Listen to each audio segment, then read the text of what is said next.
श्री शिव महापुराण कथेचे आयोजन, मंडपाचे भूमिपूजन।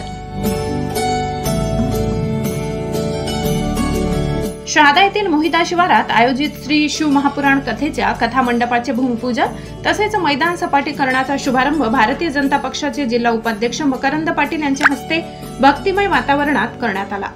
मोहिता शिवारातील नवीन तहसील कार्यालयाच्या पाठीमागे सुमारे 70 एकर जागेत श्री शिव महापुराण कथेचे आयोजन करण्यात आले। दिनांक 1 एप्रिल ते 5 एप्रिल दरम्यान मध्य प्रदेशातील शिहोर येथील पंडित प्रदीप मिश्रा श्री शिव महापुराण कथेचे निरूपण करणार आहेत। या कथेचे आयोजन आमदार राजेश पाडवी, पूज्य साने गुरुजी विद्याप्रसारक मंडळाचे अध्यक्ष दीपक पाटील यांच्यासह शहरातील शिवभक्तांतर्फे करण्यात आले।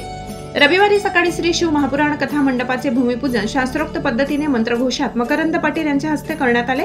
5 दिवस चालणाऱ्या या कथा सोहळ्यासाठी महाराष्ट्र, मध्य प्रदेश, गुजरात राज्यातील लाखोंच्या संख्येने शिवभक्त उपस्थित राहणार असल्याने कथा मांडव स्थळे मोठ्या प्रमाणात नियोजन करण्यात येत आहे। सुमारे 50 एकर जागेवर कथा मंडप असणार असून संपूर्ण 70 एकर जागेचे सपाटीकरण व सुशोभीकरण करण्यात येत आहे। उपस्थित भक्तांसाठी भोजन व निवास व्यवस्थेसह आवश्यक सर्व सुविधांमार्फत समितीतर्फे नियोजन करण्यात आले असून त्या दृष्टीने आज कामाचा शुभारंभ करण्यात आला। यावेळी उपविभागीय पोलीस अधीक्षक दत्ता पवार, पोलीस निरीक्षक निलेश देसले, शिव महापुराण तथा समितीचे सदस्य श्याम जाधव, अजय गोयल, डॉक्टर शशिकांत वाणी, मोतीलाल जैन, सागर कलाल, गौरव वाणी, ज्ञानेश्वर चौधरी, भाऊभाई पाटील, विनोद पाटील, समीर जैन, विनोद जैन, श्याम नायक, सुनील पाटील, जितेंद्र सूर्यवंशी, हिरालाल रोकडे, ईश्वर पाटील, राजेंद्र अग्रवाल, रमाशंकर माळी, प्रशांत कुलकर्णी यांच्यासह विविध संघटनांचे पदाधिकारी, शिवभक्त नागरिक मोठ्या संख्येने उपस्थित होते।